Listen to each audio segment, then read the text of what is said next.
हर्ष जी, एक सपने का विस्तार हुआ। विकसित भारत बनने के लिए ये अमृत काल में जिसमें हम चल रहे हैं, सेवा, सुशासन, गरीब कल्याण के 11 वर्ष, युवा शक्ति के 11 साल, नारी सशक्तिकरण के 11 वर्ष। आप इन 11 वर्षों को कैसे देखते हैं? क्या कहेंगे आप इनके बारे में?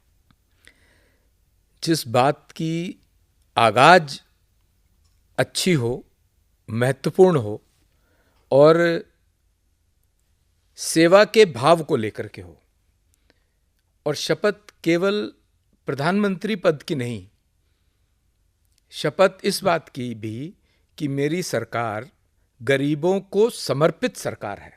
ये बात प्रधानमंत्री जी ने प्रधानमंत्री पद की शपथ के बाद अपने पहले वाक्यों में कही। ये कमिटमेंट उनकी अपने आप से थी, जिसको आपने इन 11 वर्षों में देखा कि 200 से ज़्यादा जन कल्याण की योजनाएं न केवल बनी, बल्कि उनको जमीन पे उतारा गया, उनको मूर्त रूप दिया गया। देश के 140 करोड़ जनता तक प्रधानमंत्री नरेंद्र मोदी जी द्वारा बनाई गई योजनाएं और सरकार, पूरी सरकार के द्वारा उनका इम्प्लीमेंटेशन, ये बहुत महत्वपूर्ण काम हुआ।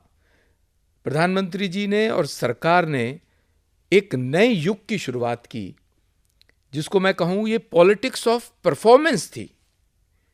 ये जो सरकार 11 वर्षों से देश का संचालन कर रही है, वो रिस्पॉन्सिव गवर्नमेंट है, रिस्पॉन्सिबल गवर्नमेंट है, अकाउंटेबल है पब्लिक के लिए। तो मैं समझता हूं कि प्रधानमंत्री जी ने वो कमिटमेंट अपने आप से किया, जिसका परिणाम आप पिछले 11 सालों से आज तक, आज 11 वर्ष हुए प्रधानमंत्री नरेंद्र मोदी जी को इस सरकार को लीड करते हुए, और उसके अंदर इतनी बड़ी बड़ी परेशानियां भी आईं। कोविड जैसी पेंडेमिक आया जो कि 100 साल के बाद आया, और उसको भी इतने अच्छे तरीके से प्रधानमंत्री जी ने फ्रंट से लीड करके मैनेज किया।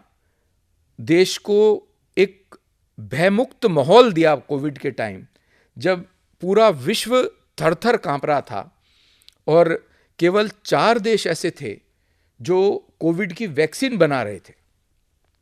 भारत, प्रधानमंत्री नरेंद्र मोदी जी के नेतृत्व में उस समय उन्होंने इस बात का संकल्प लिया कि कोविड की वैक्सीन इंडिजिनस होगी, और 9 महीने के अंदर 2 कंपनीज के द्वारा कोविड की वैक्सीन बनी।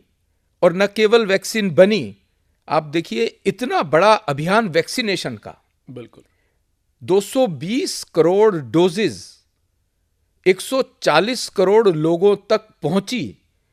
सुदूर जहां पर कोई व्हीकल नहीं जा सकता, वहां पर भी हमारे पैरामेडिक स्टाफ और वहां का एडमिनिस्ट्रेशन नदियां पहाड़ क्रॉस करते हुए दूर गांवों में भी कोविड की वैक्सीन लगी। और न केवल देशवासियों को राहत मिली, 150 से ज्यादा ऐसे देश जिन तक वैक्सीन पहुंचाई गई, जिसमें से लगभग 50 देशों को मुफ्त में वैक्सीन दी गई। तो ये भारत का अमृत काल जो अभी प्रारंभ हुआ है, और मैं ये भी मानता हूं कि ये जो अभी 11 वर्षों में देश के अंदर विकास के साथ साथ विरासत भी है, ये नींव है विकसित भारत के लिए। जो जब हम अपने आज़ादी के 100 वर्ष पूरे कर रहे होंगे, तो ये जो 11 वर्षों का काम है और जो आगे आने वाले वर्ष हैं, उसके लिए जो जन कल्याण के काम हो रहे हैं, देश की प्रगति के काम हो रहे हैं, देश में विकास हो रहा है, देश की विरासत को इंटैक्ट रखने के काम हो रहे हैं, ये उसकी नींव है, ये उसका बेस है।